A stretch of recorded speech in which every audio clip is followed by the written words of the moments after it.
Hello and welcome to part one of our revision session on surds. Today we are going to be looking at how we simplify a surd and how we can do some basic calculations, addition, subtraction, multiplication and division with surds. However, before we get started, let's have a little activity to wake those brains up. It is a same surface, different deep task to do with points on a line. So this is a little bit of work on coordinate geometry, linear graphs. See how you get on with these four similar questions. Please pause the video here because I'm about to go through the solutions.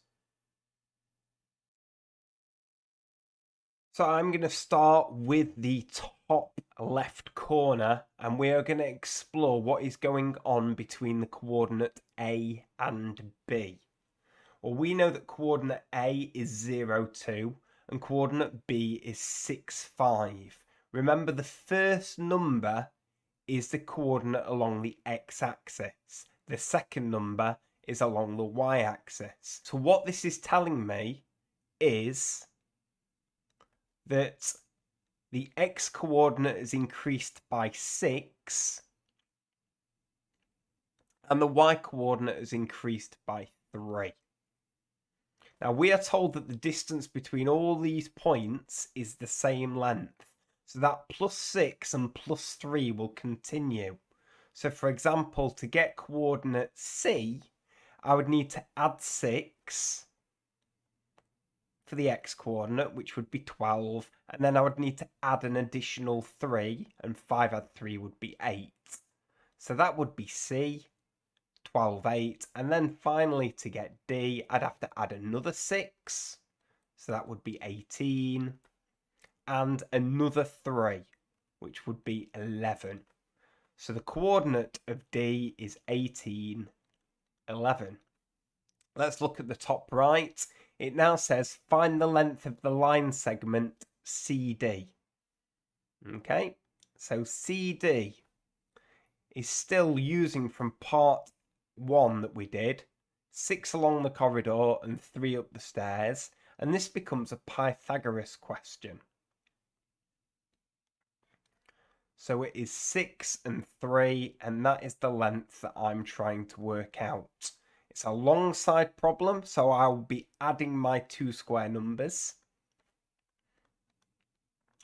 6 squared is 36, 3 squared is 9. So the answer is the square root of 45. Or if you are interested to express that as a surd, I'll just tell you what it is. It's 3 root 5. And we'll talk more about why that is 3 root 5, obviously, in today's revision.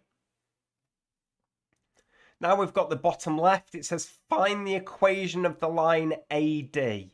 Well, I already know where it crosses the y-axis. It crosses the y-axis at 2. And again, using the first question, we can quickly use the 6 and the 3 to help work out the gradient.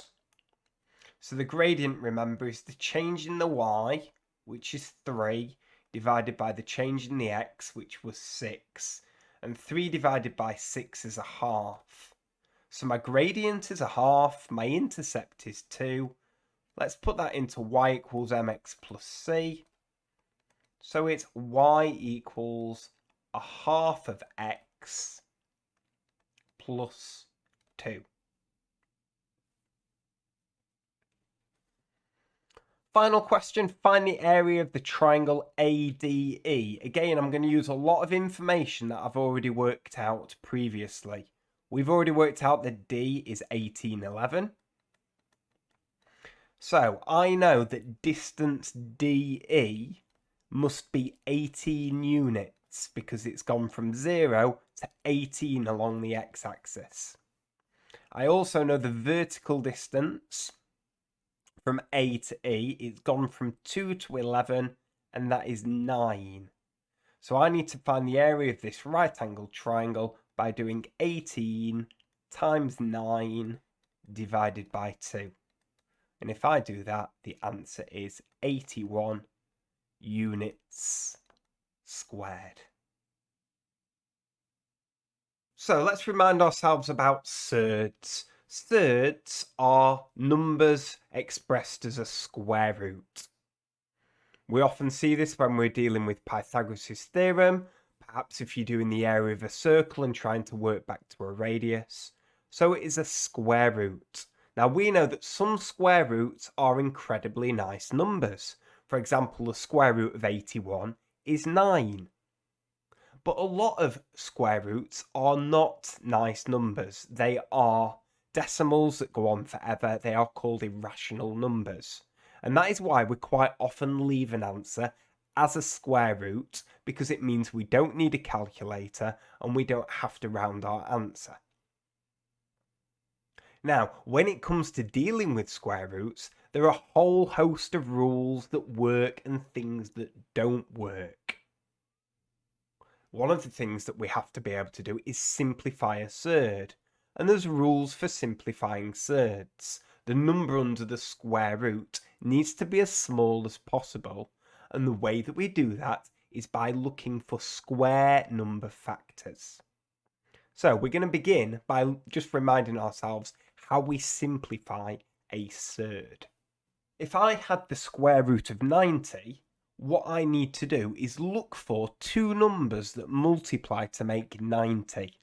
And one of them needs to be a square number. It's often useful to just think about what square numbers we have. So I can see the square root of 90 can be represented as the square root of 9 times the square root of 10. Because the rules for multiplication and division work for surds. I can factorise and break it up in this way. The square root of 9 I can do, which is 3. So this is equivalent to 3 lots of the square root of 10. These two things would be the same decimal if I typed them into my calculator, but this is the simplified surd because I've made the number under the square root smaller. The square root of 75, again, I can find a square number factor, 25, and it is the square root of 25 times the square root of 3, which is then 5 lots of root 3. Now, where a lot of students go wrong is they miss out this kind of stage and try and do everything in their head, and that can often lead to mistakes like 25 root 3 rather than 5 root 3. Now, you cannot add and subtract surds that are different, and what I mean by that is the square root of 4 take away the square root of 1 does not equal the square root of 3. So we saw a moment ago the rules work for multiplication and they work for division, but they do not work for subtraction. And you can see this because the square root of 4 is 2, the square root of 1 is 1, and 2 take away 1 is not the same as the square root of 3. So you'd be right in thinking that you can't add and subtract surds. However, that isn't entirely true. If you have surds that are multiples of each other, in other words, so many root x's and another so many root x's, you can add and subtract those. So in this example here, where I have 8 root 5s and I'm subtracting 6 root 5s, it's a little bit like algebra. If you had 8t and you took away 6t, you would have 2t's. Well, this would be 2 lots of root 5. So you can add and subtract if you have multiples of the same root or the same surd. So you might be thinking, oh, there's nothing I can do with this one because it's certainly not the square root of 50 because Surds just said you cannot subtract them. However, we know that the square root of 90, because I've just done it a moment ago, is 3 lots of root 10. Similarly, if I think about the square root of 40, that is the square root of 4 times the square root of 10, And the square root of 4 is 2. So this would be 2 root 10. So you can actually see, although it doesn't look like it, these are multiples of the same surd. And 3 lots of root 10 take away 2 lots of root 10, leaves 1 lot of root 10, which I will just write as root 10. So there are some rules that we can generalise, because I've already implied that multiplication and division of surds is possible by looking at the values under the square root. And I often think it's a good idea to have these written down in the form of an algebraic rule. So for example, the square root of a times the square root of b is the same as the square root of a times b. And that is what we have used when we are simplifying surds. We are kind of working in the opposite direction. If you multiply two surds that are multiples of things, then you can actually multiply the front numbers together, because at the end of the day, this is like c times the square root of a times d times the square root of b. And in multiplication, we can alter the order. So this is like c times d times the square root of a times b. And we have similar rules that work for division, because multiplication and division are the inverse of each other. So if I try and do the square root of a divided by b, I can just do a divided by b and then do the square root. And similarly, when there's some whole numbers out the front, if I'm doing a division, I can do the whole numbers divided and the square root of a divided by b. So those are some shortcuts that you can use for multiplication and division, and let's see how that works in some examples. In my first example, we have the square root of 45 divided by 5. We know for division, I can just divide the numbers. So this becomes the square root of 45 divided by 5. Well, 45 divided by 5 is 9. So this becomes the square root of 9. However, the square root of 9 is a square root that has a nice whole number answer. So this one is 3.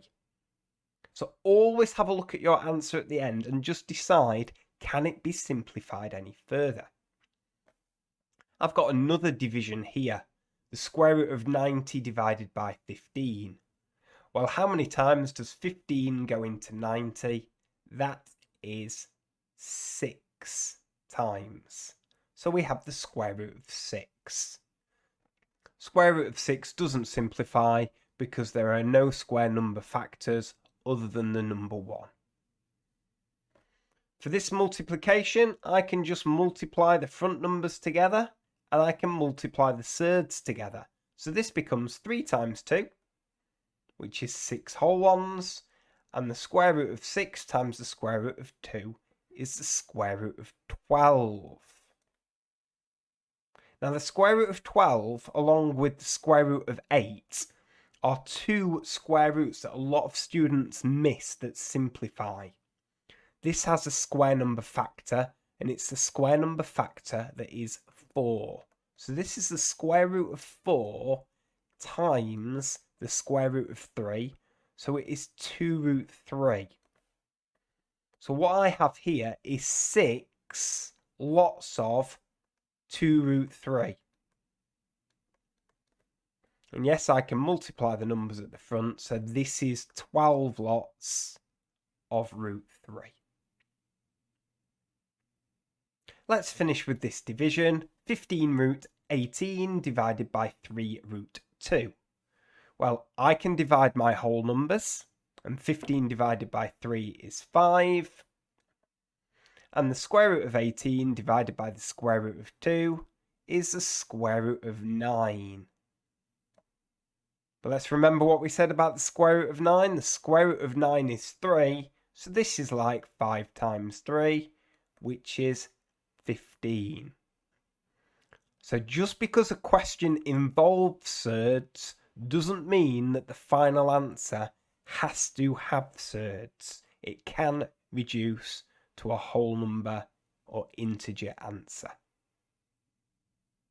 So there are some level 1, level 2, level 3 questions for you to try. I've found a couple of code breakers, and then we have some questions that are linked to Pythagoras. So see how you get on with those. And as always, I've provided answers so you can check your own work.